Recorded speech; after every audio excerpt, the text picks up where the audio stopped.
Sound of Joy ஊழியங்கள் வழங்கும் தேவ சத்தம் என்ற நிகழ்ச்சிக்கு உங்களை அன்போடு கூட வாழ்த்தி வரவேற்கிறேன். ஆண்டவர் ஒரு இரட்சகருமாகிய கர்த்தராகிய இயேசு கிறிஸ்துவின் நாமத்தினாலே என்றென்றைக்கு உங்களுக்கு கிருபை உண்டாவதாக. இந்த புத்தாண்டிலே நீங்கள் உலகத்திற்கு வெளிச்சமாக இருக்கிறீர்கள் என்று சொல்லி ஒரு வாக்குத்தத்தத்தை தேவன் நமக்கு கொடுத்திருக்கிறார். உலகத்திற்கு தேவன் நம்மை வெளிச்சமாகவே வைத்திருக்கிறார்.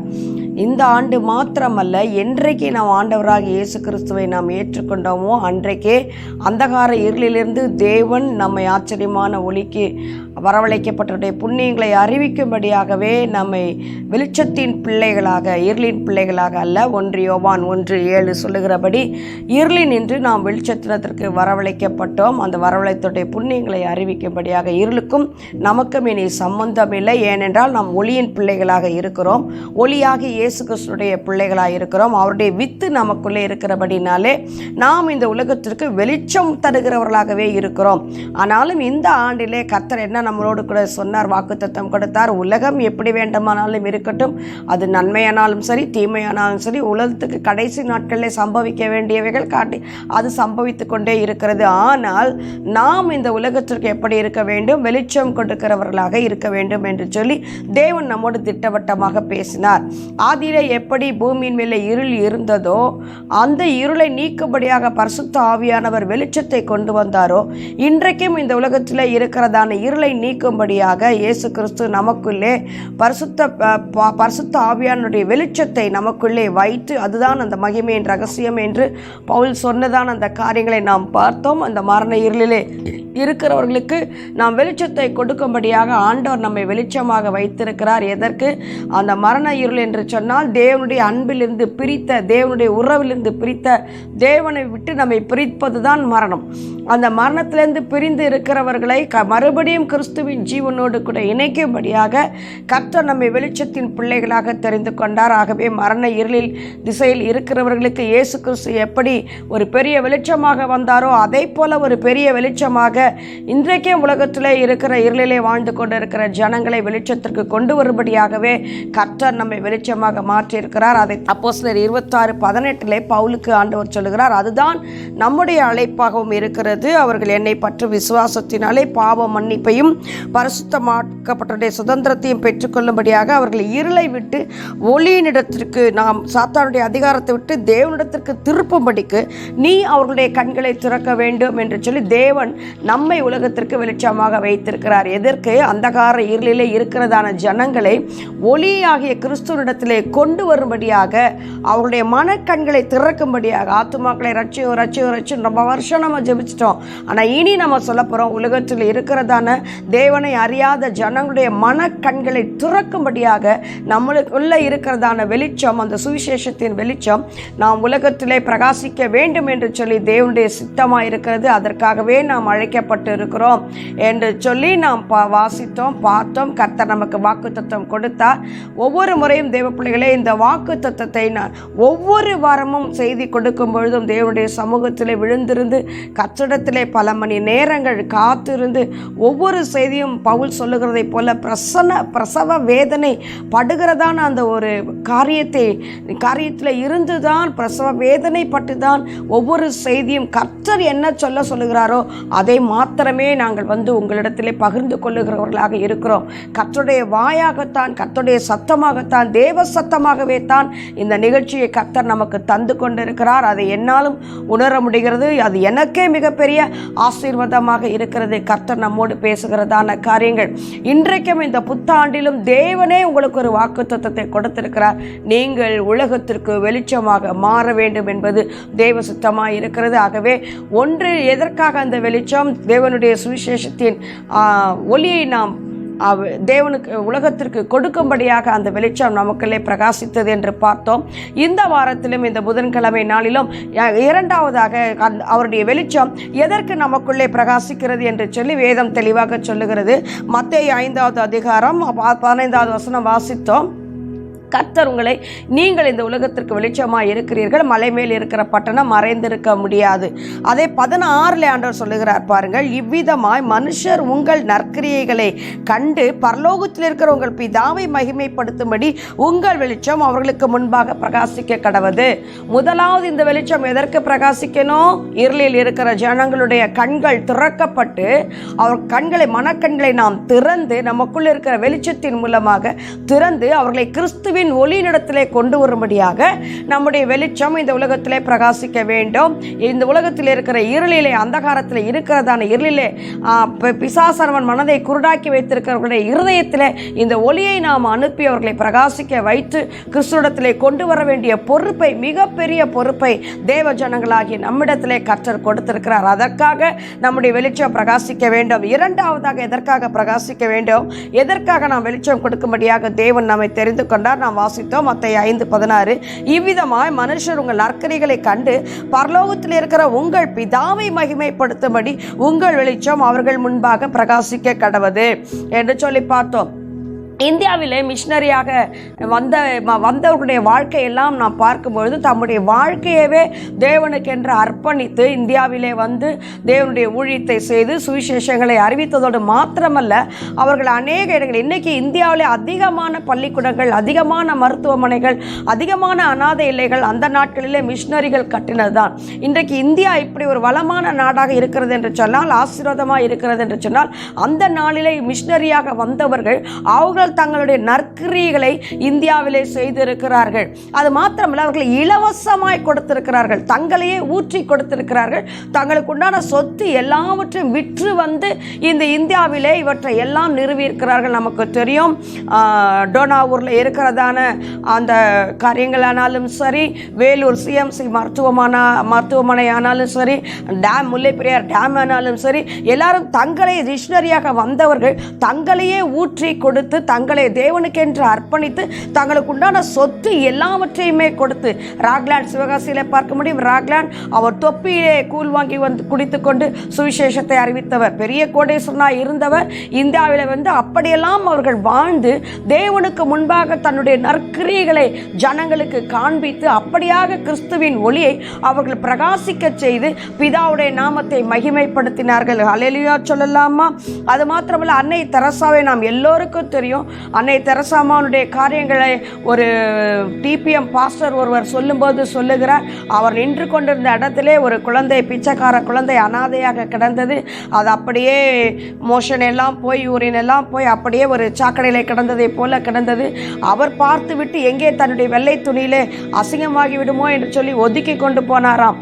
அந்த நேரத்தில் அந்த பக்கமாக வந்த தெரசாமா உடனடியாக காரிலிருந்து ஓடி இறங்கி வந்து அப்படியே அந்த அழுக்கில், அந்த நரகல்ல கடந்ததான அந்த பிள்ளையை அப்படியே தூக்கி எடுத்து அணைத்து கொண்டு போனார்களாம்.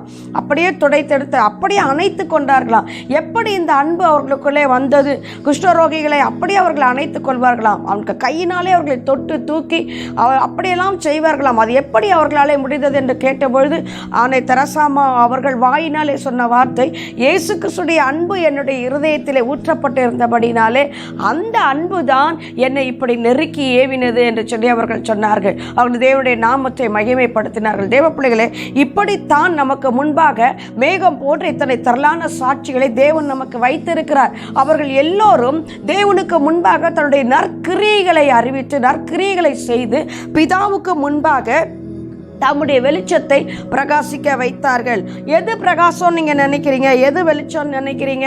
நல்ல வசதியான வாழ்க்கை, நல்ல வசதியாக ஆடம்பரமாக வாழ்ந்து கொண்டு வீடு கட்டி கார் வாங்கி எல்லாம் செஞ்சு அது மாத்திரம்தான் கிறிஸ்துவுக்கு சாட்சி, அது மாத்திரம்தான் கிறிஸ்துவுக்காக செய்யப்படுகிற வெளிச்சம் நினைக்கிறீங்களா? இல்லை தேவ பிள்ளைகளே, அது மாத்திரம் அல்ல. அது நீங்கள் கர்த்தருக்காக வாழும் பொழுது, நீங்கள் தேவனுடைய பணியை செய்யும் பொழுது, தேவனுக்காக நீங்கள் எழுந்து வெளிச்சம் வெளிச்சம் கொடுக்கும் பொழுது ஆட்டோமேட்டிக்லி இந்த பிளஸிங் எல்லாம் நமக்கு வந்துடும். அதை பற்றி கவலைப்பட வேண்டிய அவசியமே இல்லை. அதனால தான் ஆண்டவராகிய இயேசு கிறிஸ்து சொல்லும்போது சொல்கிறாரு, ஆகாயத்து பறவைகளை பாருங்க, அதை எப்படி நான் போஷிக்கிறேன், அதே போல் உங்கள் பரமபிதாவாகி நான் உங்களை போஷிப்பேன், உங்களுக்கு என்ன தேவைன்னு நான் அறிஞ்சிருக்கார் சொல்கிறார் பாருங்க.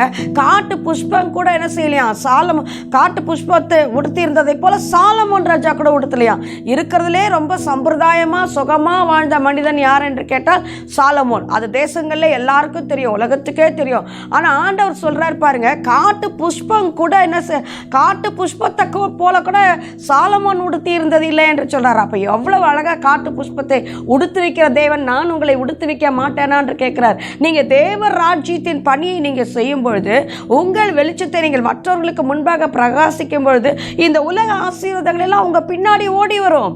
அதை நாம் தேட வேண்டிய அவசியமே இல்லை. அந்த ஆசீர்வாதங்கள் நமக்கு எதற்காக வருகிறது? நாம் மாத்திரம் சுகமாய் வாழ்வதற்காக அல்ல, அநேகருக்கு அதை பிரயோஜனப்படுத்தும்படியாக, உங்கள் வெளிச்சம் அதன் மூலமாக பிரகாசிக்கும்படியாகத்தான் ஆண்டவர் நம்மிடத்தில் அந்த சொத்துக்களை தேவன் நம்முடைய கரத்திலே கொடுக்கிறார். நமக்காக, நம்முடைய சந்ததிகளுக்காக, தலைமுறைக்கும் சேர்த்து வைப்பதற்காக அல்ல. தேவன் நம்முடைய கரத்திலே கொடுப்பது தேவனுக்கென்று வாழும்படியாக, தேவனுக்கென்று விதைக்கும்படியாக. பாருங்க, இந்தியாவுக்கு அந்த மிஷினரிகள் எல்லாம் அவர்களுக்கு உண்டானது எல்லாவற்றையும் விற்று தரித்திரர்களுக்கு கொடுத்தார்களாம். அந்த மாதிரி தானே அப்படிதான் அந்த வெளிச்சம் பிரகாசித்தது. அப்போஸ்தலர் நாட்களில் கூட பாருங்க, ஒருவனுக்கும் குறை இல்லாதபடி அவங்களுக்குள்ள இருந்தது எல்லாத்தையும் பொதுவாக கொண்டு வந்து வச்சு அவங்கவுங்களுக்கு பங்கு பிரித்து கொடுத்து அப்படித்தான் அனுபவித்தார்கள். அந்த வெளிச்சம் பாருங்க எப்படி பிரகாசிக்குது பாருங்க. அப்போஸ்தலர் நடபடிகளை நான் வாசித்து பார்க்கிறோம். 2வது அதிகாரம். எழுப்புதல் வந்த பொழுது பரிசுத்த ஆவியானவர் பெந்தகோஸ்தே என்ற நாளிலே மேலே ஊற்றப்பட்ட பொழுது எல்லாரும் ஒருமனப்பட்டு ஒரு இடத்திலே கூடி பரிசுத்த ஆவியானவர் வந்தபோது பரிசுத்த ஆவியானவருடைய வெளிச்சம் இவருடைய இதயத்திலே உதித்த பொழுது அங்கே என்ன நடக்கிறது பாருங்கள். அப்போஸ்தலர் 2வது அதிகாரம். நாங்கள் 3000 பேர் ரட்சிக்கப்படுகிறார்கள். இருதயத்திலே குத்தப்பட்டவர்களாக நாங்கள் என்ன செய்ய வேண்டும் பேதுருட்ட கேட்டு மனம் திரும்பி ஞானஸ்தானம் பெற்று இப்பொழுது எல்லாரும் என்ன செய்கிறார்கள்? 44 வாசித்து பாருங்கள். விசுவாசிகள் எல்லோரும் ஒருமித்து சகலத்தையும் பொதுவாய் வைத்து அனுபவித்தார்கள். பாருங்க, அந்த நாட்களே ஆண்டவராக இயேசு கிறிஸ்து சீக்கிரம் வரப்போகிறார். அவர் எப்படி எடுத்துக்கொள்ளப்பட்டாரோ அப்படியே திரும்ப வரப்போகிறார் என்றதான வார்த்தையை பெற்றுக்கொண்டவர்கள் அப்பொழுதிருந்தே ஆண்டவருடைய வருகையை எதிர்பார்த்து கொண்டு தன்னுடைய வாழ்க்கையை ஓட்டினார்கள். அப்போ தேவனுடைய அந்த அப்போஸ்தலர் நாட்களில் எழுப்புதல் வந்த பொழுது அவங்க என்ன செய்கிறாங்க பாருங்க. 44 விசுவாசிகள் எல்லோரும் ஒருமித்திருந்து சகலத்தையும் பொதுவாய் வைத்து அனுபவித்தார்கள். எழுப்புதல் நாட்கள் இதெல்லாம் நடக்குங்க. கர்த்தருடைய வெளிச்சம் உங்களுக்குள்ள இருக்குதுன்னா நிச்சயமா நீங்க உங்களுக்காக மட்டும் நீங்க வைக்க மாட்டீங்க, பூட்டி வைக்க மாட்டீங்க, மற்றவங்களுக்கு உங்க கரத்தை திறப்பீங்க. இருக்குதோ இல்லையோ திறப்பீங்க. கர்த்தர் அப்படி எந்த கரம் திறக்கப்படுகிறதோ அந்த கரத்தை கர்த்தர் ஆசீர்வதிப்பார், அதை பல்கி பெருக பண்ணுவார். பாருங்க, அதுக்கு அடுத்த வசனம் பாருங்க. 45 காணி ஆட்சிகளையும் ஆஸ்திகளையும் விற்று ஒவ்வொருவனுக்கும் தேவைக்கு தக்கதாக அவைகளுக்கு எல்லோருக்கும் பகிர்ந்து கொடுத்தார்கள். பாருங்க, சொத்து இருக்கிறவங்க, தன்னுடைய சொத்து இருக்கிறவங்க, வயக்காடு இருக்கிறவங்க, காணியாட்சி இருக்கிறவங்க, இவங்க எல்லாரும் என்ன பண்ணாங்களாம்? ஆண்டவரை ஏற்றுக்கொண்ட பொழுது, ரட்சிக்கப்பட்ட பொழுது, பரிசுத்த ஆவியின் நிறைவை பெற்றுக்கொண்ட உடனே அந்த அப்போஸ்தலர் நாட்களில் எல்லாவற்றையும் கொண்டு வந்து அப்போஸ்தலர் பாதத்தில் வைக்கிறாங்க. அது மாத்திரம் இல்லை, எல்லாரும் ஒன்றா வச்சு அனுபவிக்கிறாங்க. அவங்களுக்கு தேவைக்கு தக்கதாக அவங்க எல்லாத்தையும் பகிர்ந்து கொடுக்குறாங்க. இன்னைக்கு யார் செய்கிறாத? ஆவியானவர் கேட்கிறார் பாருங்க, இன்னைக்கு யார் செய்கிறார்? அதை செய்ய முடியுமா?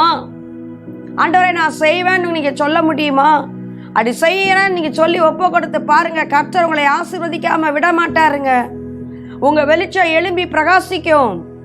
அந்த நற்கிரியை கர்த்தருக்கு முன்பாக மகிமையாக அது வெளிப்படும். அப்படி செஞ்சாங்க பாருங்க. அதே சமயம் அப்போஸ்தலர் 5வது அதிகாரம் எடுத்துக்கொள்ளுவோம். அப்போஸ்தலர் 5வது அதிகாரம், அங்கே ஒரு சம்பவம் நடக்குது பாருங்க. அனனியா சப்பிரால் ரெண்டவங்க 2 பேரும் அவங்களுக்கு உண்டான காணியாட்சியை விற்கிறாங்க. 5வது அதிகாரம் 1வது வசனத்தை பாசித்து பாருங்க. அனனியா என்னும் பேருள்ள ஒருவனும் அவனுடைய மனைவியாகிய சப்ராலும் தங்கள் காணியாட்சியை விற்கிறாங்க. அவங்க காணியாட்சி தான், அவங்களுக்கு சொந்தமான சொத்து தான், அவங்களுக்கு இருந்த வயக்காடு தான், அவங்களுக்கு இருந்த நிலம் தான். அதை விற்கிறாங்க. விற்று இப்போ கொண்டு வராங்க, அப்போஸ்தலர் பாதத்தில் கொண்டு வந்து வைக்கிறாங்க. ஆனால் அதை என்ன பண்ணிட்டாங்க?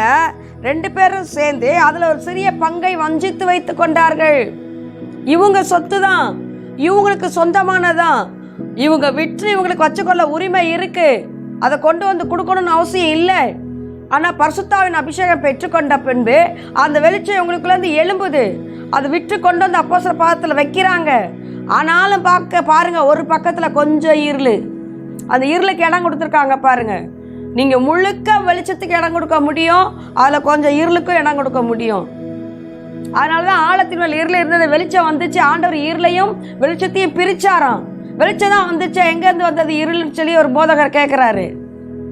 அப்போதான் நானே யோசிக்கிறேன், ஆமாம் வெளிச்சம் தான் வந்துச்சு, எங்கேருந்து இருள் வந்துச்சு? இரவையும் பகலையும் பிரிக்கிறாரு, இருளையும் வெளிச்சத்தையும் பிரிக்கிறாரு. பாருங்க, வெளிச்சத்தை பெற்றுக்கொண்டவர்கள், பரிசுத்தாவின் அபிஷேகத்தை பெற்றுக்கொண்டவர்கள், ஒரு பக்கம் கொஞ்சம் இருள் பாருங்க இருக்குது பாருங்க. இதே போல தான் இன்னைக்கு கிறிஸ்தவ வாழ்க்கைக்குள்ளேயும் ஆவியை பெற்றுக்கொண்டோம், அபிஷேகத்தை பெற்றுக்கொண்டோம், இயேசுதான் கர்த்தர்னு அறிக்கையிட்டோம், ஞானஸ்நானம் எடுத்துட்டோம், அபிஷேகத்தை பெற்றுட்டோம், ஆண்டவரோடு கூட வாழுறோம். ஆனாலும் எங்கேயோ ஒரு பக்கம் கொஞ்சம் இருளை வச்சுக்கிட்டே இருக்கிறோம். எல்லா இடத்திலையும் பிரகாசிக்க வேண்டும் என்று சொல்லி இன்றைக்கு ஆவியானவர் விரும்புகிறார். இவங்க இடம் தான் வச்சு வித்து இவங்க கொஞ்சம் வச்சுக்கிறதுக்கு இவங்களுக்கு உரிமை இருக்கு. ஆனா பொய் சொல்றாங்க பாருங்க. அந்த அதிகாரத்தில் தொடர்ந்து வாசிச்சு பாருங்க. அவங்க பொய் சொல்றாங்க, பொய் சொல்லி இவ்வளவுக்கு தான் வித்தோன்னு பொய் சொல்றாங்க. அவங்க ஆட்சி தான், அவங்க காணி ஆட்சி தான், அவங்க விற்றாங்க, அவங்க வச்சுக்கிறதுக்கு அவங்களுக்கு உரிமை இருக்கு. கேட்கல, யாரும் வித்து கொண்டு வான்னு கேட்கல.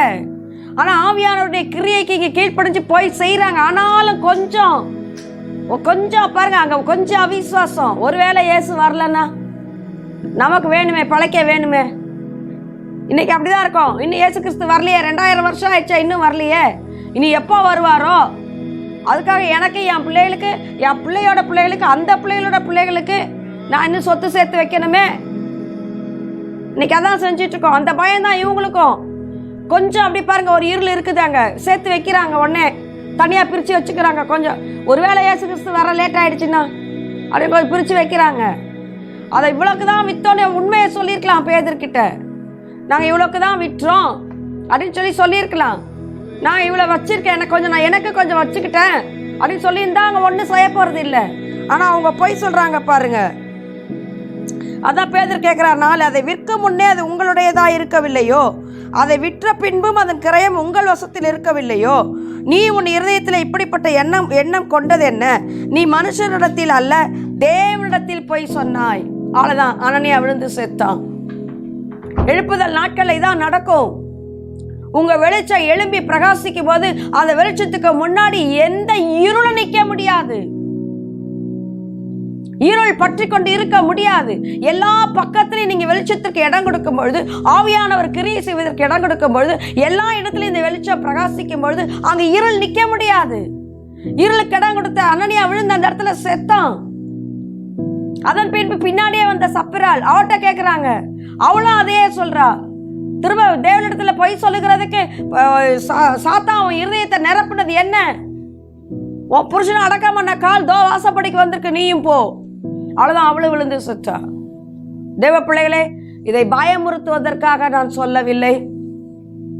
தயவு செய்து நன்றாக புரிந்து கொள்ளுங்கள். கர்த்தருக்காக நாம் எதை செய்தாலும் அது தேவனுடைய பிதாவுக்கு முன்பாக அது பிரகாசமாய் இருக்கும்.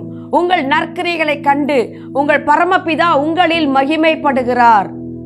தேவனுடைய வெளிச்சம் எங்கும் பிரகாசிக்கும்.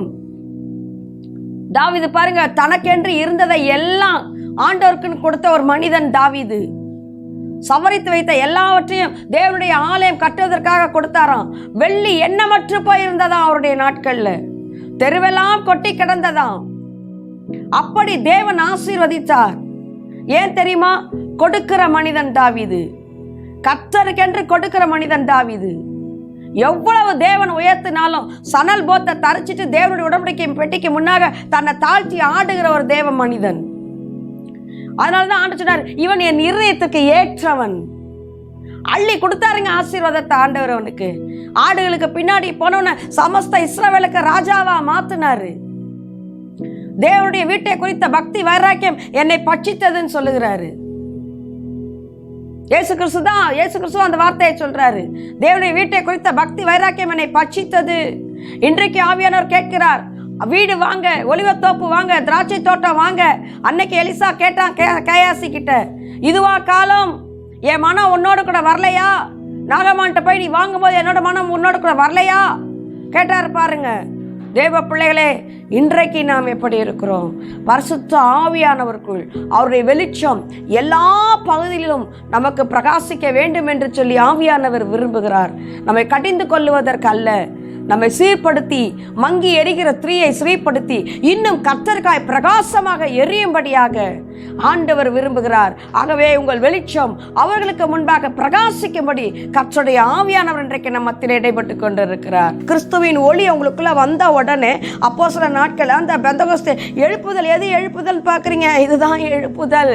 கிறிஸ்துவின் ஒளியை மாத்திரம் கொடுப்பது அல்ல, அவங்களுடைய மனக்கண்களை திறந்து விடுவது மாத்திரம் அல்ல, அவர்களுக்கு முன்பாக நம்முடைய நற்கிரியைகள் பிரகாசிக்க வேண்டும் என்று சொல்லி தேவன் விரும்புகிறார். எப்போ நம்ம வெளிச்சம் எழும்புமா? எப்போ நம்முடைய வெளிச்சம் பிரகாசிக்குமா? வாசிக்கலாம். ஏசாயா 58வது அதிகாரம் 6-10 வசனம் வரைக்கும் வாசித்து பார்ப்போம். ஏசாயா 58 எதை தேவன் சொல்லுகிறார், எப்படி வெளிச்சம் எழும்பும் என்று சொல்லுகிறார், நம்முடைய வாழ்க்கை எப்படி வெளிச்சமாக மாறும் சொல்லுகிறார் பாருங்க. ஏசாயா 58 6வது வசனத்திலிருந்து வாசிக்கலாம். அக்கிரமத்தின் கட்டுகளை அவிழ்க்கிறதும் நுகத்தடியின் பிணைல்களை நெகிழ்க்கிறதும் நெருக்கப்பட்டிருக்கிறவர்களை விடுதலையாக்கி விடுகிறதும் சகல நுகத்தடிகளை உடைத்து போடுகிறதும் பசி உள்ளவனுக்கு உன் ஆகாரத்தை பகிர்ந்து கொடுக்கிறதும் துரத்துண்ட சிறுமையானவர்களை வீட்டிலே சேர்த்து கொள்ளுகிறதும் வஸ்திரம் இல்லாதவனை கண்டால் அவனுக்கு வஸ்திரம் கொடுக்கிறதும் உன் மாம்சமானவனுக்கு உன்னை ஒழிக்காமலும் இருக்கிறது அல்லவோ எனக்கு உகந்த உபவாசம் சொல்லிட்டு 8வது வசனம் சொல்றாரு. அப்பொழுது விடியற்கால வெளிப்பை போல உன் வெளிச்சம் எழும்பி உன் சுக வாழ்வு சீக்கிரத்திலே துளிர்த்து உன் நீதி உனக்கு முன்பாக செல்லும். அப்படின்னா நீங்க செய்த தான தர்மங்கள், நீங்க செய்ததான தேவனுக்கென்று நீங்கள் விதைத்ததான அந்த காரியங்கள், இது எல்லாம் நீங்க முன்னாடி சொல்லப்பட்ட வசனத்தின்படி பசியுள்ளவனுக்கு ஆகாரம் கொடுக்குறீங்க, துரத்தப்பட்டவங்களை சிறுமையானவர்களை சேர்த்துக் கொள்ளுகிறீங்க, வஸ்திரம் இல்லாதவனுக்கு வஸ்திரத்தை கொடுக்குறீங்க, இப்படியெல்லாம் நீங்க வாழ்றது தான் என்ன செய்யுமா? உங்க நீதி உங்களுக்கு முன்பாக செல்லும், கர்த்தருடைய மகிமை உங்கள் பின்பாக காக்கும். அப்படி நீங்க செய்யும்பொழுது விடிய காலத்து வெளுப்பை போல உன் வெளிச்சம் எழும்பும். தேவ பிள்ளைகளே, உங்களுக்கு இருக்கிறதுல உங்களுக்கு, அதனால்தான் இயேசு சொன்னார், உனக்கு 2 வஸ்திரம் இருந்தால் ஒரு வஸ்திரத்தை ஒருவனுக்கு கொடு, இல்லாதவனுக்கு கொடு. ஆண்டவர் தெளிவா சொல்லியிருக்கார் பாருங்க. எதுக்காக? உங்கள் வெளிச்சம் எழும்பி பிரகாசிக்க வேண்டும் என்பதற்காக. அதனாலதான் ஆண்டவர் சொல்றாரு, நீ ஒரு 2 வஸ்திரம் வச்சிருந்தனா ஒரு வஸ்திரத்தை கொடு, பசி உள்ளவனுக்கு ஆகாரத்தை கொடு, உன் சத்ருவை நீ நேசி, சத்ருவுக்கு கொடு. ஏன் ஆண்டவர் அப்படிலாம் சொன்னார்னா, உங்க வெளிச்சம் எழும்ப வேண்டும், நீங்க பிரகாசிக்க வேண்டும், உங்க சுக வாழ்வு துளிர்க்கணும். தேவ பிள்ளைகளே, உங்கள் சுக வாழ்வு நீங்கள் துளிர்க்க வேண்டுமானால் நீங்கள் பிறருக்கு பிரயோஜனம் உள்ளவர்களாக வாழ வேண்டும், நற்கிரியைகளை செய்கிறவர்களாக வாழ வேண்டும். நன்றாக தெரிந்து கொள்ளுங்கள். அதனால் தான் அப்பொழுது பிரமாணத்திலே சொல்லப்பட்டது, முதலாவது உன் தாயும் தகப்பனையும் நீ கனம் பண்ணு, உன் சுக வாழ்வு நீடித்து இருக்கும்படி உன் தாயும் தகப்பனையும் நீ கனம் பண்ணு. எதற்காக உன் சுக வாழ்வு துளிர்க்கணும்னா முதலாவது உங்க தாயும் தகப்பனையும் கனம் பண்ணணும். கொண்டு போய் அவங்கள ஆஃப்னேஜில் விட்டுருங்கன்னு சொல்லலை, அவங்கள துரத்தி விட்டுருங்கன்னு சொல்லலை. உங்க வீட்டில் இருக்கிற தாயும் தகப்பனையுமே நீங்க கனம் பண்ணலை, நீங்க என்ன தேவனுக்காக சாதிக்க போறீங்க? வீட்டில் இருக்கிற தாயின் தகப்பனையும் முதல்ல கனம் பண்ணுங்க. நீங்க நல்லா வாழ்ந்திருக்கணுமா, நீங்க சுகமா இருக்கணுமா, இந்த 2022வது ஆண்டு நீங்க செழிப்பா இருக்க வேண்டுமா, தேவன் உங்களை ஆசீர்வதிக்க வேண்டுமா, கர்த்தர் உங்களுக்கு ஐஸ்வரியத்தை கொடுக்க வேண்டுமா, முதலாவது உங்க வீட்டில் இருக்கிறதான தாயின் தகப்பனையும் கனம் பண்ணுங்க.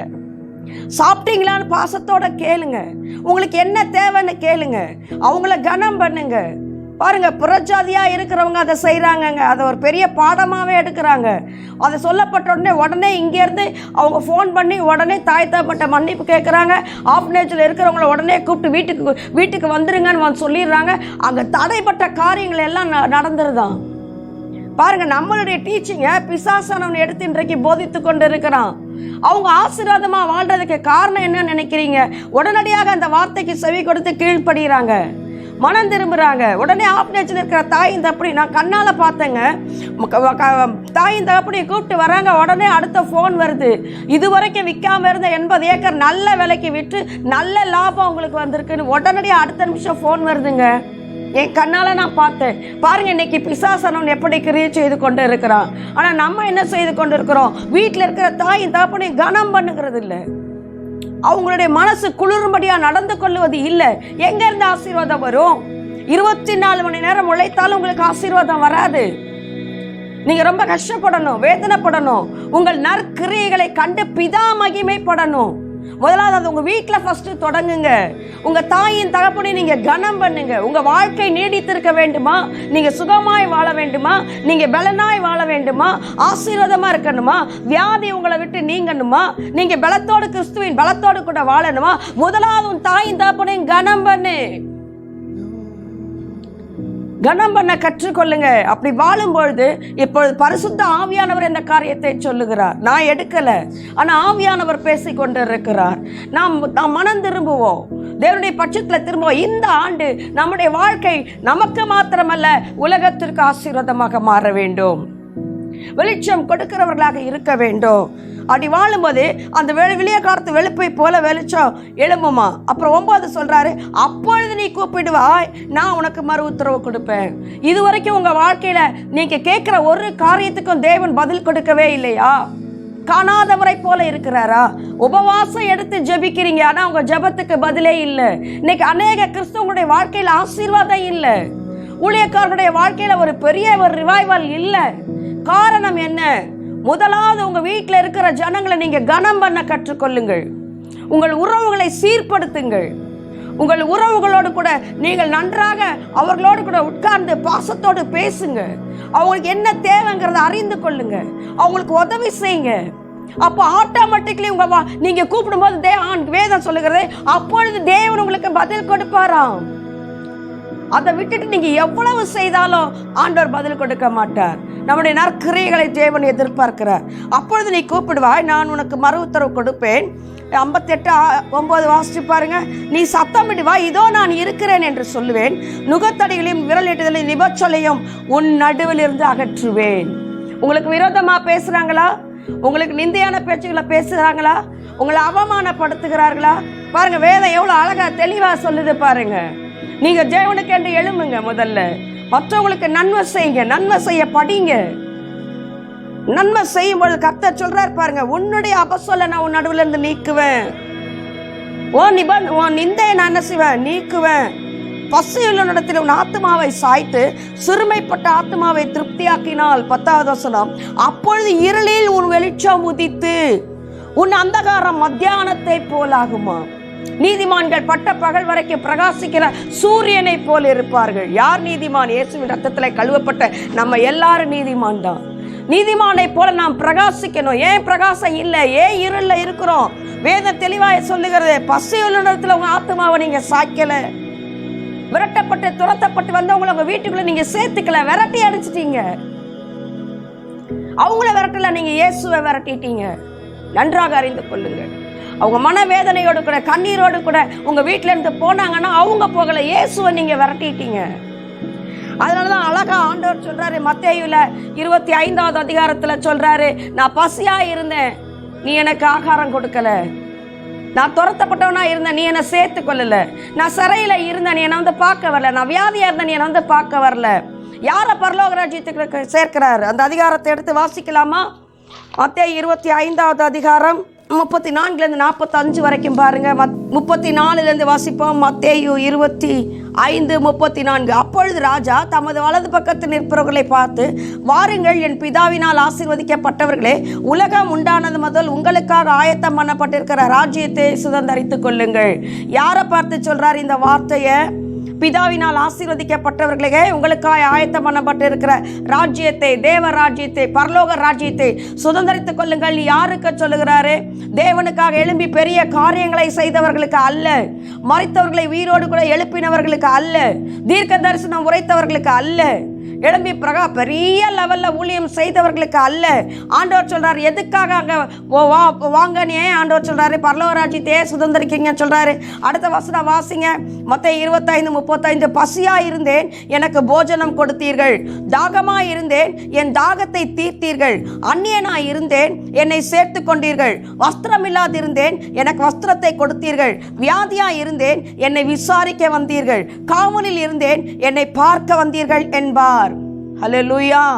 அப்போ நீதிமான்கள் கேட்குறாங்க அவருக்கு பிரதித்திரமாக, ஆண்டவரே இவைகள் எல்லாம் எப்பொழுது நாங்கள் உம்மை பசியுள்ளவர்களாக நாங்கள் எப்போ பார்த்தோம், உங்களுக்கு எப்போ நாங்கள் போஜனம் கொடுத்தோம், எப்போ உங்களை தாகத்தோட போத்தோம், எப்போ உங்களுக்கு நாங்கள் தாகத்துக்கு தண்ணி கொடுத்தோம், எப்பொழுது நாங்கள் அந்நியராக கண்டோம், எப்போ உங்களை நாங்கள் வஸ்திரம் இல்லாதவர்களாக உமக்கு வஸ்திரம் கொடுத்தோம், எப்பொழுது உம்மை வியாதி உள்ளவராக நாங்கள் பார்த்தோம், காவலில் இருக்கிறவராக எப்போ பார்த்தோம், எப்பொழுது உம்மிடத்தில் வந்தோம் என்று கேட்டார்கள். அதற்கு ராஜா பிரதித்திரமாக, மிகவும் சிறியவராகிய என் சகோதரரான இவர்களில் ஒருவருக்கு நீங்கள் எதை செய்தீர்களோ அதை எனக்கே செய்தீர்கள் என்று மெய்யாகவே உங்களுக்கு சொல்லுகிறேன் என்பார்.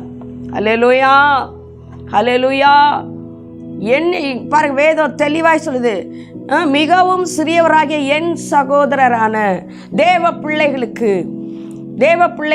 உங்கள் வீட்டில் இருப்பவர்களுக்கு, அக்கம் பக்கத்தில் இருக்க தேவ பிள்ளைகளுக்கு, சபையிலே உங்கள் கண்களுக்கு முன்பாக நெருக்கத்தின் மத்தியிலே, உபத்திரத்தின் மத்தியிலே, கண்ணீரின் மத்தியிலே, பசியோடு, தாகத்தோடு, வியாதியோடு, வருத்தத்தோடு அப்படி இருக்கிற அந்த ஜனங்களை நீங்கள் விசாரிக்கும் பொழுது ஆண்டவராகிய இயேசு சொல்லுகிறார், இந்த சிறியவர்களாகிய இவர்களுக்கு நீங்கள் எதை செய்தீர்களோ அதை எனக்கு செய்தீர்கள்.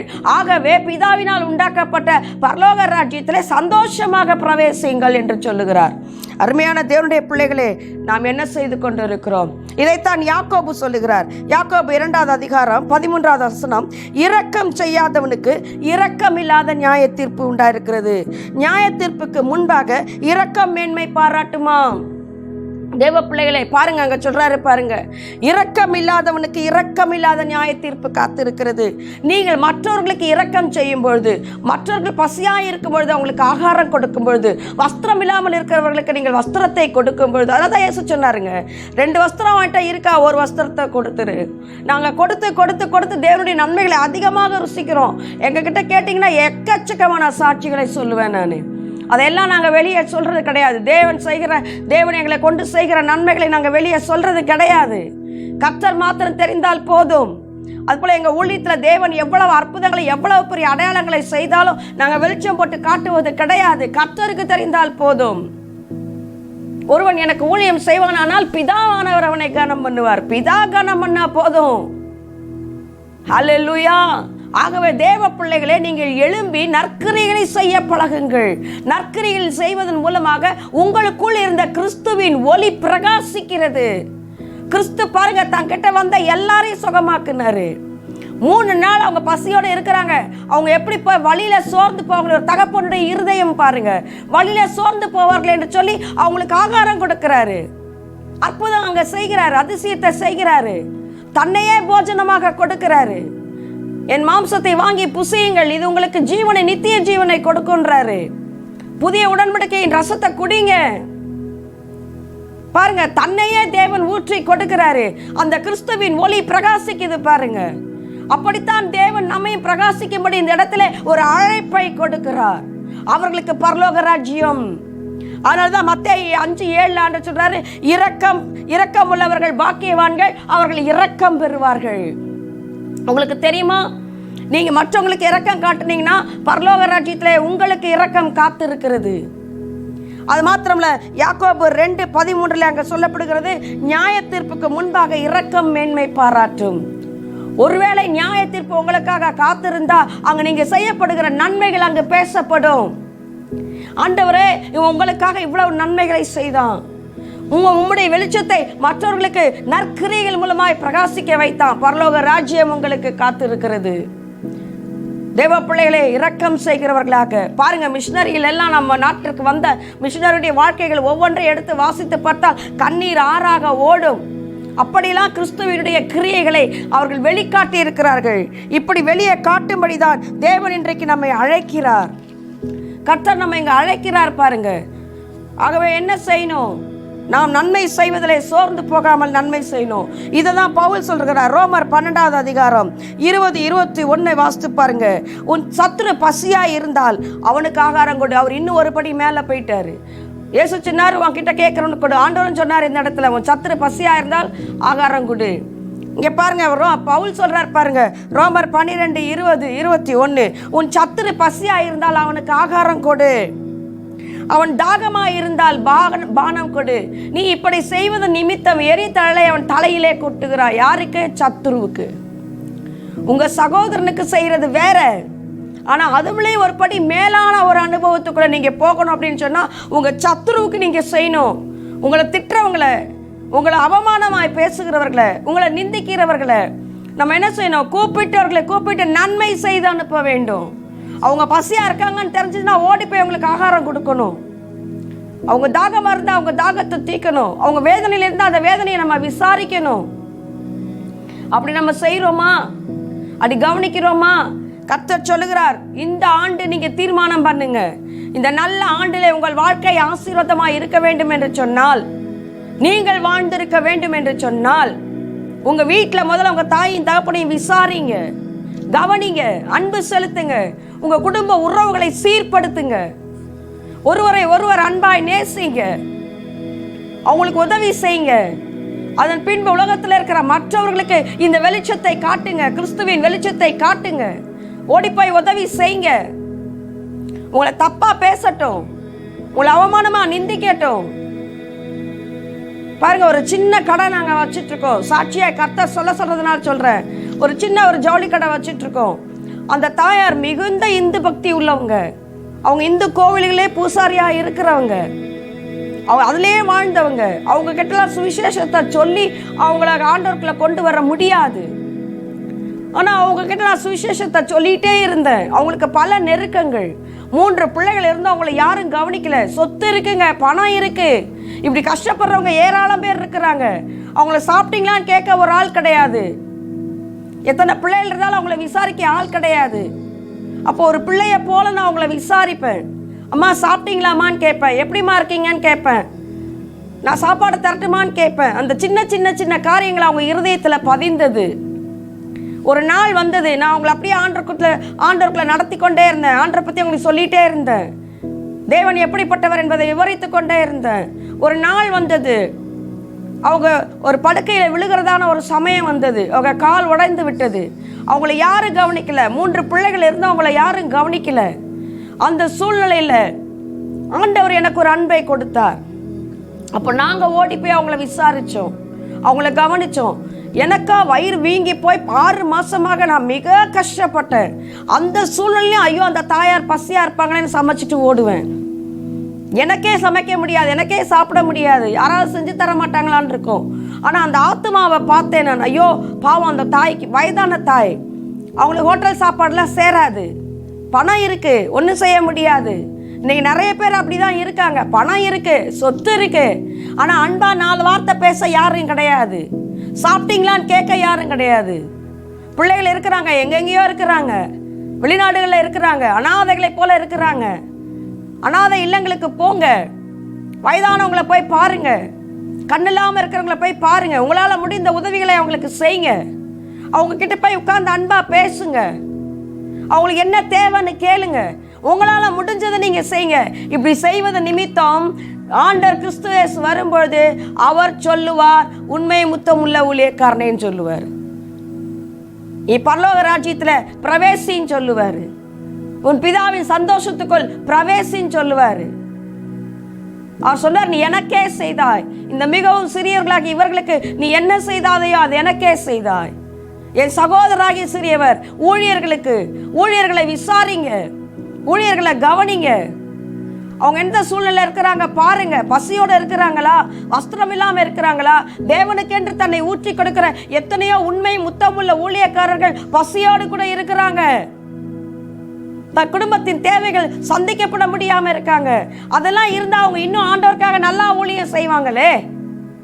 அவங்கள தேடி கண்டுபிடிங்க, அவங்களுக்கு போய் உதவி செய்யுங்க, உதவிக்காரன் நீட்டுங்க. எங்களுக்கு கர்த்தர் கொடுத்த பலத்துல எங்களுக்கு முடிந்த அளவு நான் கர்த்தருடைய கிருபையினால அவருடைய சமூகத்துல சொல்லுகிறேன், எங்களுக்கு முடிந்த அளவுல நாங்க அவங்களுக்கு ஏதாவது உதவி செய்கிறோம். கர்த்தர் அதை அறிவார். அப்படியெல்லாம் செய்யும் பொழுது உங்கள் வெளிச்சம் பிதாவுக்கு முன்பாக பிரகாசிக்கிறது என்று ஆண்டவர் சொல்லுகிறார். தேவ பிள்ளைகளே, அப்படியெல்லாம் நீங்க எழும்பி கர்த்தருக்கென்று நீங்கள் கிரியை செய்யும் பொழுது தேவ ஆவியானவர் உங்களுக்குள் பிரகாசிக்கிறவராக இருக்கிறார். ஏன் அப்படி செய்யல? இன்னைக்கு ஏன் நமக்குன்னு மாத்திரம் வாழ்ந்துட்டு இருக்கோம்? எவ்வளவு சம்பாத்தியம் இருந்தாலும் வீடு, எத்தனை வீடு? ஒரு வீடு போதாதா வாழ்றதுக்கு? தேவன் குடியிருக்கும்படி ஒரு வீடு கொடுத்தா போதாதா? 4 வீடு 10 வீடு யாருக்காக? உங்கள் தலைமுறைகளுக்கு, உங்கள் சந்ததிகளுக்கு. நாளைக்கு ஆண்டவர் இயேசு கிறிஸ்து வந்துட்டார்னா எல்லாம் பிசாசு எடுத்துகிட்டு போயிடுவான். எல்லாம் போச்சு. எதுக்கு ஆண்டவர் உங்களுக்கு கொடுக்குறாரு? அவ்வளவு ஏன் அவ்வளோ சொத்துக்களை கொடுக்குறாரு? உங்கள் சந்ததிக்கு, உங்கள் தலைமுறைகளுக்கெல்லாம் சேர்த்து வைக்கிறதுக்கு ஆண்டவர் உங்களை நம்பி உங்கள் கையில் சொத்தை கொடுத்தாரு. இல்லாதவர்களுக்கு கொடுக்கும்படியாக, இல்லாதவர்களை கவனிக்கும்படியாக, உங்கள் வெளிச்சம் அவர்களுக்கு முன்பாக பிரகாசிக்கும்படியாக. ஆனால் நீங்கள் என்ன பண்ணிட்டீங்க? உங்கள் வெளிச்சத்தை நீங்களே இருளாக்கிட்டீங்க. தேவ பிள்ளைகளே, இன்றைக்கு ஆவியானவர் நம்மோடு கூட அறிவுரை சொல்லி கொண்டிருக்கிறார். இந்த ஆண்டிலாவது நாம் பிறரை விசாரிக்க கற்றுக்கொள்ளுவோம். நம்முடைய கண்களுக்கு முன்பாக இருப்பவர்களுக்கு என்ன தேவை என்பதை நாம் அறிந்து கொள்ளுவோம். உங்ககிட்ட கொடுக்கறதுக்கு ஒண்ணுமே இல்லையா? அவங்களுக்கு ஜெபம் பண்ணுங்க, அவர்களுக்காய் ஜெபிங்க. வானத்தின் பலகணிகளை திறந்து கர்த்தர் அவர்களுக்கு கொடுக்கும்படியா ஜெபம் பண்ணுங்க. எலியா என்ற ஒரு தீர்க்கதரிசி இருந்தாரு. அவர் போய் அந்த சாரிபாத் விதவை கிட்ட கேட்கிறாரு. 1 ராஜாக்கள் 19வது அதிகாரம் உங்களுக்கு எல்லாருக்கும் தெரியும். அவர் போய் கேட்கிறாரு, சாரிபாத் விதவை கிட்ட அனுப்புறாரு ஆண்டவர், தீர்க்கதரிசி அனுப்புறாரு. அந்த அம்மா சாரிபாத் விதவை, அவ தேவ மனுஷி இல்ல, தேவனை அறிந்தவள் அல்ல, அவள் புறஜாதி புறையினத்தாள். அவட்ட போய் இவர் கேட்கிறார், கொஞ்சம் குடிக்க தண்ணி கொடு. உடனே அவ தண்ணி கொடுக்குறா. உங்களுக்கு தெரியுமா, இயேசு சொல்றாரு, தீர்க்கதரிசிகளுக்கு என்று ஒரு கலசம் தண்ணீர் கொடுத்தாலும் அதற்கேற்ற பலன் இல்லாமல் போகாது. இந்த சிறியவர்களுக்கு எதை செய்தீர்கள் அதை எனக்கே செய்தீர்கள் என்று ஆண்டவர் சொல்லுகிறார். நீங்கள் ஏழைகளுக்கு கடன் கொடுக்கும் பொழுது அது ஏழைகளுக்கல்ல எனக்கே கடன் கொடுத்தீர்கள் என்கிறார். வானத்தையும் பூமியையும் உண்டாக்கின கர்த்தருக்கு நீங்கள் கடன் கொடுக்கிறவர்களாய் இருக்கிறீர்கள். அதே ஆண்டவர் ரெட்டிப்பாய் அல்ல பல மடங்கு அமுக்கி குலுக்கி சரித்து உங்கள் மடியில் விழும்படி செய்வாராம் தேவன். பாருங்க, அங்க கேட்கிறாரு, 1 கிளாஸ் தண்ணி கொடுமா. தண்ணி கொடுக்குறா. அச்சடா எனக்கு ஒரு அடை கொண்டு வா. அச்சடா எனக்கு கொஞ்சம் மாவுதான் இருக்கு, கொஞ்சம் என்னதான் இருக்கு, எனக்கு ஒரு அடை, என் பிள்ளைக்கு ஒரு அடை செஞ்சு சாப்பிட்டுட்டு நாங்க செத்து போக போறோம். பாருங்க அவளுடைய விசுவாசத்தை பாருங்க. கொஞ்சம் மாவு தான் இருக்கு, ஒரு அடை தான், எனக்கு ஒரு அடை, என் பிள்ளைக்கு ஒரு அடை தான் செய்ய முடியும். அதை செஞ்சு சாப்பிட்டு நாங்க செத்து போக போறோம். ஏன்னா அடுத்த வேளை சாப்பாட்டுக்கு இல்ல, தேசமே பஞ்சத்துல கிடக்கு. ஏன்னா அவர் சொல்லிட்டாரு, 3 வருஷத்துக்கு வானம் மழை பெய்யாது, பனியும் பெய்யாதுன்ட்டாரு. இஸ்ரவேலுக்கு ஆசீர்வாதமே பனி தான். அந்த பனியை நிறுத்திட்டாரு. ஏன்னா இஸ்ரவேல் ஜனங்களுடைய முரட்டாட்டம் உள்ள குணத்தினால இப்ப அவங்களுக்கு அங்க ஆசீர்வாதமே இல்லை. ஆனா அந்த சாரிபாத் விதைக்கு அங்க சொல்றா, நான் சாப்பிட்டு அடுத்த வேளை சாப்பாட்டுக்கு எங்களுக்கு எதுவும் இல்லை. ஏன்னா தேசமே பட்டினியில கிடக்கு, பஞ்சத்துல கிடக்கு, சாக போறோம், நானும் என் பிள்ளையும் சாக போறோம். அவ பட்னியா இருக்கும்போது அவளை விசாரிக்கிறதுக்கு சொந்த வீட்டார்கள் கூட இல்லை. அவ்வளோ பிள்ளைங்க கைவிடப்பட்டவங்களா இருக்கிறாங்க, சாக போறா. அப்போ ஆண்டவர் சொல்றா, எலியா சொல்றாரு, இருக்கிறதுல போய் நீ முதல்ல எனக்கு ஒரு சின்ன அடையை கொண்டு வா. 2 அடை தான் செய்ய முடியும், அதுல கொஞ்சம் சின்ன அடையை எடுத்து எனக்கு செஞ்சு கொண்டு வா. அதுக்கப்புறம் பாருங்க என்ன நடக்கும்ன்றத அவர் அங்க சொல்லல, என்ன நடக்க போகுதுன்றத சொல்லல. ஆனா அந்த சாரிபாத் விதை பாருங்க, 1 ராஜாக்கள் 19வது அதிகாரம், இதெல்லாம் ஆவியானவரை எனக்கு சொல்லுகிறபடினாலே சொல்லி கொண்டு இருக்கிறேன். 1 ராஜாக்கள் 17வது அதிகாரம் 13ல பாருங்க, அப்பொழுது எலியா அவளை பார்த்து, பயப்படாதே, நீ போய் உன் வார்த்தையின்படியே நீ ஆயத்தப்படுத்து. நீ என்ன சொன்ன? நானும் என் பிள்ளையும் ஆளுக்கு ஒரு அடையை செஞ்சு சாப்பிட்டு சாக போறோம். அந்த வார்த்தையின்படியே நீ போய் ஆயத்தப்படுத்து. ஆனாலும் முதல் அதில் எனக்கு ஒரு சிறிய அடையை பண்ணி என்னிடத்தில் கொண்டு வா, பின்பு உனக்கும் உன் குமாரருக்கும் பண்ணலாம். முதல்ல அதுக்கு எனக்கு சின்ன அடையை செஞ்சு எனக்கு கொண்டு வா, வார்த்தையின்படியே ஆகட்டும். ஆனா நீ எனக்கு முதல்ல ஒரு சின்ன அடையை செஞ்சு கொண்டு வா, அதுக்கப்புறம் நீ உன் குமாரரும் புசிங்க. பாருங்க, அவ என்ன அதுக்கு பின்னாடி என்ன நடக்க போகுது அவளுக்கு தெரியாது. பின்னாடி தேவன் செய்ய போகிற அற்புதம் அவளுக்கு தெரியாது. ஆனா அவ அந்த வார்த்தைக்கு கீழ்ப்படுகிறா. உடனே போய் அதை செஞ்சு கொண்டு வந்து அந்த ஊழியக்காரனுக்கு கொடுக்கிறா, எலியாவுக்கு கொடுக்கிறா. பாருங்க 14 வசனம், கர்த்தர் தேசத்தின் மேல் மழையை கட்டளையிடும் நாள் மட்டும் பானையில் மா செலவழிந்து போவதும் இல்லை, கலசத்தில் எண்ணெய் குறைந்து போவதும் இல்லை என்று இஸ்ரவேலின் தேவனாகிய கர்த்தர் சொல்லுகிறார். அல்லேலூயா. அவ போய் எலியாவின் சொற்படியை செய்தால் அவளும் இவனும் அவன் வீட்டாரும் அநேக நாள் சாப்பிட்டார்கள். பாருங்க, அவன் வார்த்தையின்படியே போய் அங்க போய் ஒரு சின்ன அடையை செஞ்சுட்டு வந்து அந்த ஊழியக்காரனுக்கு கொடுத்ததின் நிமித்தம் அவள் பசியும் பட்னியுமா இருந்தப்ப இந்த வீட்டாரெல்லாம் எங்கே போனாங்கன்னு தெரில. வேதவசனம் அப்படியே சொல்லுது, அவளும் அவள் வீட்டாரும் அநேக நாள் சாப்பிட்டார்கள். 14. அப்போ அவள் கஷ்டப்படும் போது எல்லாரும் எங்கே போனாங்கன்னு தெரியாது. ஆனால் இப்போ தேவன் அவளுக்கு அற்புதம் செய்த பின்பு எல்லாரும், நீங்கள் அவள் சொல்லலை, நான் கஷ்டப்பட்டப்போ நானும் என் பிள்ளையும் ஒரு பிடி மாவு தான் இருக்கு, ஆளுக்கு ஒரு அடையை சாப்பிட்டு சாக போகிறோமே, அந்த நாளில் நீங்கள் எனக்கு பார்க்க வரல, அதனால நான் என்ன செய்ய மாட்டேன், உங்களுக்கு யாருக்கு நான் கொடுக்க மாட்டேன். எனக்கு தேவன் அற்புதம் செய்திருக்கிறாரு, நானும் என் பிள்ளையும் சாப்பிடுவோம், காலகாலத்துக்கு சேர்த்து வைப்போன்னு சொல்லலைங்க. அவ உடனே வீட்டார பழி வாங்கலை, நீங்கள் என்னை விசாரிக்கலை, நீங்கள் என்னை கேட்கல, என்னை கவனிக்கலன்னு சொல்லலை. ஆனால் அவளும் அவள் வீட்டாரும் சாப்பிட்டார்களாம். அவள் வீட்டார்னா யாரெல்லாம்? அவங்க அப்பா, அம்மா, அத்தை, மாமா, உடன் பிறந்தவர்கள் எல்லாரும், கணவனோட பிறந்தவங்க, இவங்களோட பிறந்தவங்க எல்லாரும் இருந்திருப்பாங்க. அதில் எலியா தீர்க்கதரிசி இருந்தார். 3 வருஷங்கள் அவங்க என்ன செஞ்சாங்களாம்? சாப்பிட்டார்கள், திருப்தியாக சாப்பிட்டார்கள். அந்த பஞ்சம் தீர்ற வரைக்கும் அந்த கொஞ்சம் எண்ணெயும் கொஞ்சம் மாவும் வந்துகிட்டே தான் இருந்தது, குறையவே இல்லை. தேவ பிள்ளைகளே, கர்த்தருக்கென்று நீங்கள் எதை செய்தாலும், ஒரு சிறிய காரியத்தை செய்தாலும் அதற்கேற்ற பலன் பரலோகத்தில் நிச்சயமாக இருக்கிறது. நீங்க பரலோகத்துக்கு போய் மட்டுமல்ல, இந்த உலகத்திலே என் ஆண்டவராக இயேசு கிறிஸ்து யாருக்கும் கடனாளி அல்ல. நீங்க 1 மடங்கு கொடுத்தா 100 மடங்கு திருப்பி தருவார். அதனாலதான் சொன்னார், என் நாமத்தின் நிமித்தம் வீட்டையாவது, நிலத்தையாவது, மனைவியாவது, பிள்ளைகளையாவது, சகோதரியாவது, சகோதரிகளாவது விட்டவன் எவனோ மறுமையில் மாத்திரமல்ல இம்மையிலும் 100 பெற்றுக்கொள்ளுவான், கொஞ்சம் வேதனையோடு கூட. தேவ பிள்ளைகளே, நீங்கள் ஆண்டவருக்காக இழக்கிற எதுவாய் இருந்தாலும் நீங்கள் மறுபடியும் திரும்ப பெற்றுக்கொள்ள போறீங்க. பரலோக ராஜ்யத்தில் பிதாவுக்கு முன்பாக தேவன் உங்களை மகிமைப்படுத்த போகிறார், அது வேற. ஆனா இந்த பூமியிலே வாழ்கிற நாட்களிலே 100 தேவன் உங்களுக்கு திரும்ப கொடுப்பேன் என்று சொல்லுகிறார். திரும்ப பெற்றுக்கொள்ளுவீங்க. எப்போ? இருக்கிற பலத்தில், இருக்கிறதுல, உங்களுக்கு கையில் இருக்கிறதுல நீங்கள் பிறருக்கு கொடுக்கும்போது, பிறருக்கு ஆசீர்வாதமாக இருக்கும்போது, பிறருக்கு அள்ளி கொடுக்கும்போது. நான் எனக்கு இல்லாத நாட்களை நான் அப்படி செய்தேன்.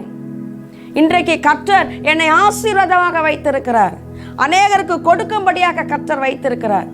நான் நிறைய வச்சிருக்கிறதுனால அல்ல, எனக்கு உள்ள குறைச்சல்ல நான் பரிசுத்தவான்களுக்கு பகிர்ந்து கொடுக்கும்படி கர்த்தர் என்னை ஆசீர்வதித்திருக்கிறார்னா காரணம் தேவ கிருபையினாலே இதை எனக்கு ஆண்டவர் கற்றுக் கொடுத்திருந்தார். ஏழைகளுக்கு கொடுக்கும்படியாக, தேவ பிள்ளைகளுக்கு கொடுக்கும்படியாக. எனக்கு ரொம்ப பிடித்த ஒரு காரியம், எனக்கு மிகவும் சந்தோஷமாய் நான் விரும்பி செய்கிற காரியம், அநேகருக்கு கொடுக்க வேண்டிய, அதான் ஆசை எனக்கு. நான் ஆண்டவர்கிட்ட கேட்பேன், ஆண்டவர் நான் யார்கிட்டையும் வாங்கக்கூடாது, நான் கொடுக்கிறவளா இருக்கணும், நீங்க என்ன ஆசீர்வதிக்கணும், நான் எல்லாருக்கும் நான் கொடுக்கணும், தேவ ஜனங்களை தேடி போய் அவங்களுக்கு உதவி செய்யணும். இந்த ஏசாயா 58வது அதிகாரம் அந்த முழு வசனம் எனக்கு அவ்வளவு பிடிக்கும். கர்த்தர் அந்த கிருபையை கொடுத்திருக்கிறார். இது நான் செய்யறேன்னு சொல்றதுக்கு இல்ல, தேவன் அந்த கிருபை எங்களுக்கு கிருபையாக கொடுத்திருக்கிறார். நான் தேவனை அறியாத அந்த நாட்களிலே, நான் இந்துவாக வாழ்ந்த அந்த நாட்களே தேவன் எனக்குள்ளே அந்த இரக்க சுபாவத்தை தேவன் வைத்திருந்தார். அதற்காக நான் கர்த்தரை ஸ்தோத்தரிக்கிறேன். இரக்கம் உள்ளவர்கள் பாக்கியவான்கள், அவர்கள் இரக்கம் பெறுவார்கள். உங்கள் வெளிச்சம் பிதாவுக்கு முன்பாக, மனுஷர்களுக்கு முன்பாக பிரகாசிக்க வேண்டும் என்று சொல்லி தேவன் விரும்புகிறார். எரேமியா 4:22, எரேமியா 4:22 இதை வாசித்து நாம் ஜெபிக்க போகிறோம். இந்த ஆண்டு நம்முடைய வாழ்க்கை ஆசீர்வாதமாக இருக்க வேண்டும் என்று சொன்னால் இதுதான் தேவ சித்தம். நீங்கள் ஆசீர்வாதமாக இருப்பது தேவ சித்தம். இஸ்ரவேலை ஆசீர்வதிப்பதே கர்த்தருக்கு பிரியம். வேதம் சொல்லுகிறது, உன் ஆத்துமா வாழ்வதை போல் நீ எல்லாவற்றிலும் வாழ்ந்து சுகமாயிரு. 3 யோவான் 2, உன் ஆத்துமா எவ்வளவு கிறிஸ்துவுக்குள்ள வாழ்ந்திருக்கிறதோ அவ்வளவு நீ வாழுவ, நீ சுகமாயிருப்ப. எரேமியா 4:22 வாசிப்போம். என் ஜனங்களோ மதியற்றவர்கள், என்னை அவர்கள் அறியாதிருக்கிறார்கள், அவர்கள் பைத்தியமுள்ள பிள்ளைகள், அவர்களுக்கு உணர்வே இல்லை. பொல்லாப்பு செய்ய அவர்கள் அறிவாளிகள், நன்மை செய்யவோ அவர்கள் அறிவில்லாதவர்கள். பூமியை பார்த்தேன், அது ஒழுங்கின்மையும் வெறுமையுமாயிருந்தது. வானங்களை பார்த்தேன், அவைகளுக்கு ஒளி இல்லாது இருந்தது. பாருங்க, எதனால ஒளி இல்லை? வானத்தில் ஏன் ஒளி இல்லை? பூமியில ஏன் இருள்? பூமியில எதுக்கு வெளிச்சம் இல்லை? நன்மை செய்வதற்கு என் ஜனங்கள் அறிவில்லாமல் இருக்கிறார்கள், பைத்தியக்காரர்களாக இருக்கிறார்கள். பாருங்க, ஆண்டவர் தன்னுடைய வேதனை வெளிப்படுத்துறாரு பாருங்க. அப்போ தேவன் என்ன விரும்புகிறார்? இந்த பூமிக்கு வெளிச்சம் வரணும்னா நம்ம என்ன செய்யணும்? நன்மை செய்கிறவர்களாக இருக்க வேண்டும். நன்மை செய்வதிலே சோர்ந்து போகாதிருங்கள் என்று பவுல் சொல்லுகிறார். நன்மை செய்வதை பற்றி கொள்ளுங்கன்னு சொல்லுகிறார், உறுதியாயிருங்கன்றாரு. ஏன்? அப்பதான் உங்கள் வெளிச்சம், கிறிஸ்துவின் ஒளி உங்களுக்குள் இருந்து பிரகாசிக்கும். அது பிரகாசிக்கிறது மாத்திரம் இல்ல, அவர்களையும் அப்படியே வாழும்படி அது தூண்டும். அவங்க பிறருக்கு ஆசீர்வாதமா வாழ்வாங்க. உங்க ஏழ்மை மாறணுமா? இருக்கிறத முதல்ல கொடுக்க ஆரம்பிங்க. இதுதான் ஃபார்முலா. இதுதான் வேதத்தினுடைய ஃபார்முலா. இதுதான் உலகத்தினுடைய ஃபார்முலா வேற. அவங்க இந்த உலகத்துக்கு பணம் தான் கடவுள். இந்த உலகத்தில் வாழ்கிறவங்களுக்கு பணம் தான் கடவுள். ஏன்னா இந்த உலகத்தின் பிசாசனன்னு அவங்களுடைய கண்களை குருடாக்கி வச்சிருக்கான். அவங்க கேட்கறதெல்லாம் கொடுத்து குருடாக்கி வச்சிருக்கான். ஆனா நமக்கு அப்படி அல்ல. இயேசுவினுடைய கிறிஸ்துவனுடைய ஒளி அவர்களுக்குள்ளே பிரகாசிக்கணும்னா நமக்கு இருக்கிறதுல நம்ம கொடுத்து பழகணும். உங்க ஏழ்மை மாறணுமா? இன்றைக்கு கர்த்தருடைய தீர்க்க தரிசன செய்கையா சொல்றேன், கர்த்தருடைய தீர்க்க தரிசனமா சொல்றேன், கர்த்தருடைய வாயா சொல்றேன். உங்களுக்கு ஆசீர்வாதம் வரணுமா? உங்க நிலம் நல்ல விலைக்கு விற்கணுமா? உங்கள் வீடு கட்டப்படணுமா? கஞ்சத்தனத்தை முதல்ல விடுங்க. வாரி இறைத்து ஏழையா போவது இல்லைன்னு வேதம் சொல்லுது. நீங்க வாரி இறைக்க பழகுங்க. உங்களுக்கு உள்ளதை கர்த்தருக்கு கொடுங்க. பாருங்க, இயேசு சொன்னார், காணிக்கை பெட்டிக்கு முன்னாடி உட்கார்ந்துருந்து 2 காசு, கடைசியில் அவ கையில அதான் சொத்து, அதான் அவளுக்கு வேற சொத்து இல்லை. அந்த 2 காசை கொண்டு வந்து காணிக்கை பெட்டியில போட்டா கர்த்தர் அவளை ஆசீர்வதித்தார். பின்னாடி சொல்றாங்க, அந்த அவதான் ஆண்டவருடைய ஊழியத்துல பின்னாடி அவருடைய நாட்கள் முழுவதும் அதிகமான பணம் செலவழித்த விதவையா இருந்தாலாம், ஆண்டவருக்கு பின் சென்றவளா இருந்தாலாம். தேவ பிள்ளைகளே, நம்முடைய வாழ்க்கை அப்படி மாற வேண்டும். நான் அது நிறைய அனுபவமா என்கிட்ட கேட்டீங்கன்னா நிறைய அனுபவங்களை நான் சொல்லுவேன். கர்த்தருக்கு கொடுத்து ருசித்த காரியங்களை அதிகமா சொல்லுவேன். தேவன் நம்ம எப்படி ஆசீர்வதிப்பார்.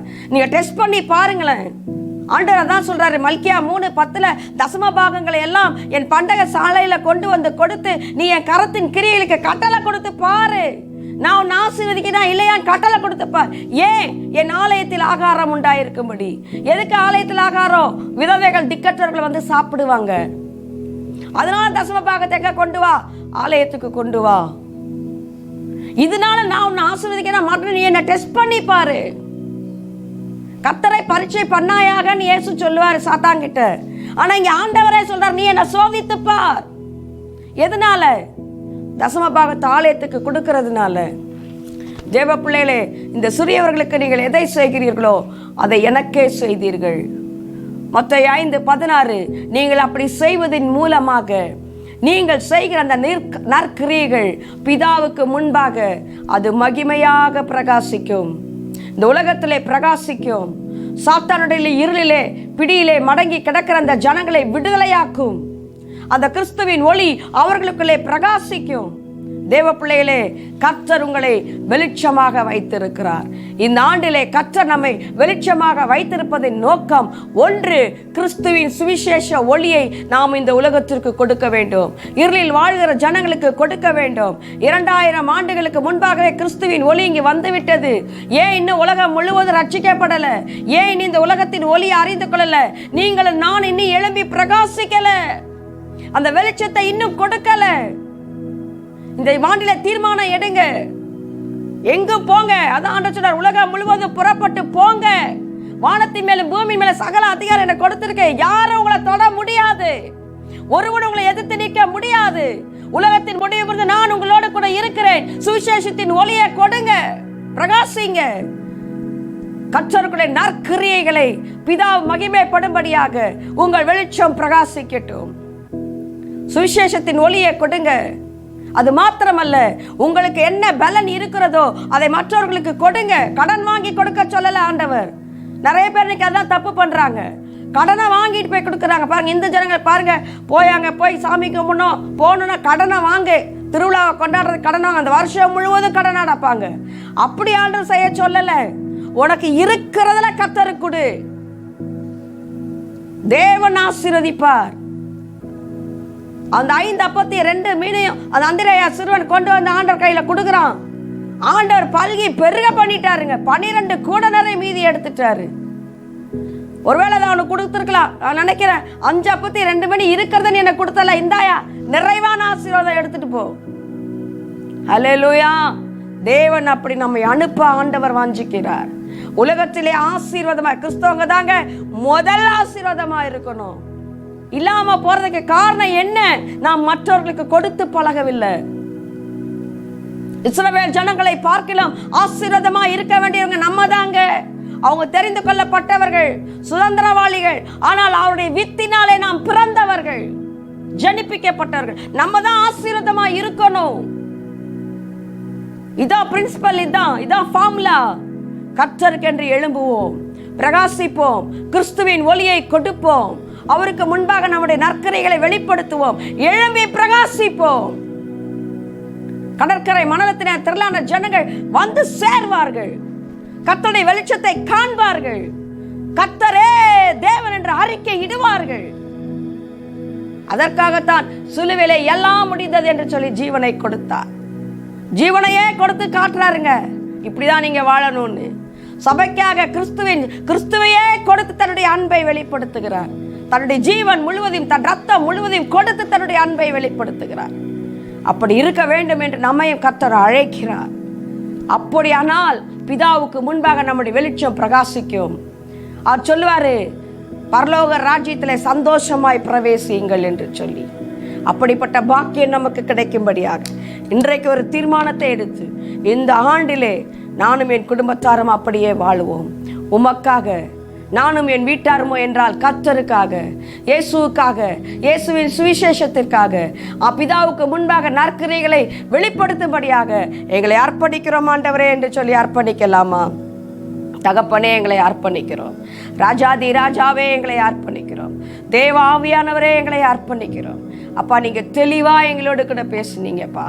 உங்க சத்தியத்தை, உங்க இருதயத்தின் ஏக்கத்தை எங்களுக்கு தெளிவாய் வெளிப்படுத்தினீங்கப்பா. உங்க இருதயத்தில் கிடக்கிற அந்த பாரத்தை எங்களோடு கூட தெளிவாய் வெளிப்படுத்தினீங்கப்பா. நீங்களே பேசுனீங்கப்பா. நன்றி ராஜா, கொடா கொடி நன்றி செலுத்துகிறோம் அப்பா. ஏன்னா நாங்க வாழ்ந்திருக்கணும்னு நீங்க ஆசைப்படுறீங்கப்பா. நாங்க சுகமா இருக்கணும்னு நீங்க விரும்புறீங்கப்பா. எல்லா விதத்திலும் என் பிள்ளைகள் மேன்மக்களா இருக்க வேணும்னு விரும்புறீங்கப்பா. இப்பொழுது இருப்பதை பார்க்கலாம் 1000 மடங்கு நீ பெருகணும்னு விரும்புறீங்கப்பா, ஆசைப்படுறீங்கப்பா. பிள்ளைங்க வாழ்ந்திருக்கணும்னு ஆசைப்படுற பெற்றோர் எத்தனை பேர் உண்டு? பொல்லாத தகப்பனை நல்ல ஈவுகளை கொடுக்கும்போது நீங்க எங்களை ஆசீர்வதிப்பது அதிக நிச்சயம்தானே டாடி. அப்படியே நீங்க ஆசீர்வதிப்பதற்காக நன்றி செலுத்துகிறோம். எங்களை இந்த உலகத்துக்கு கிறிஸ்துவின் ஒளியை கொடுக்கிறதான, மகிமையுள்ள வெளிச்சத்தை கொடுக்கிறதான பிள்ளைகளாய் மாற்றும் ஆண்டவரே. ஒருவேளை அதில் மங்கி எரிந்து கொண்டிருப்பார்கள் என்றால், இப்பொழுது பரிசுத்த ஆவியானவர் மங்கி எரிகிற திரியை அணைக்காதவர் ஆண்டவரே, இப்பொழுது அவர்களுடைய வெளிச்சத்தை கர்த்தர் பிரகாசிக்க பண்ணுவீராக. இந்த சத்தியத்தின் மூலமாக அந்த திரியை கர்த்தர் சரி செய்து மறுபடியும் உமக்காக எழுப்பி பிரகாசிக்கும்படியாய், உமக்காக ஓடும்படியாய், கிறிஸ்துவின் வெளிச்சத்தை கொண்டு வரும்படியாய் கர்த்தர் இவர்களை நீர் ஆசீர்வதிப்பீராக. நற்கிரியைகளை செய்ய தொடங்கும்படியாய் பரிசுத்த ஆவியானவர் ஆசீர்வதிப்பீராக. எங்களை அதற்கென்று தாழ்த்துகிறோம், ஒப்பு கொடுக்கிறோம். நீங்க சொல்ல சொன்னதை நான் சொல்லிட்டேன் டாடி. நீங்க செய்ய சொன்னதை ஆண்டவரை நாங்க செஞ்சுட்டோம், சொல்லிட்டோம். இனி நீங்க பொறுப்படுத்திக் கொள்ளுங்கப்பா. ஆண்டவரே, உம்முடைய கரத்திலே எங்களை தாழ்த்துகிறோம். நாங்கள் ஒன்றுமில்லையப்பா, அப்பிரயோஜனமான ஊழியக்காரியப்பா. நீ சொன்னதை நான் சொன்னேன் ஆண்டவரே. உம்முடைய கிருபை எங்களோடு கூட இருப்பதாக உம்முடைய கரத்திற்குள்ளே எங்களை தாழ்த்துகிறோம். கேட்கிற ஒவ்வொருவர்களும் இயேசுவின் நாமத்தில் இந்த ஆண்டிலே எழும்பி பிரகாசிப்பார்களாக. எல்லாவற்றிலும் என் ஜனங்கள் மேன்மையாய் வாழ்வார்களாக. அநேகருக்கு வெளிச்சத்தை கொடுப்பார்களாக. நற்கிரியைகளின் மூலமாக சுவிசேஷத்தின் ஒளியை கொடுக்கட்டும். ஆசீர்வதிக்கிறேன் இயேசுவின் நாமத்தில் பிதாவே, ஆமேன், ஆமேன். தேவ ஜனங்களே, நீங்கள் பெற்றுக்கொண்ட நன்மைகளை எங்களோடு கூட பகிர்ந்து கொள்ளுங்கள்.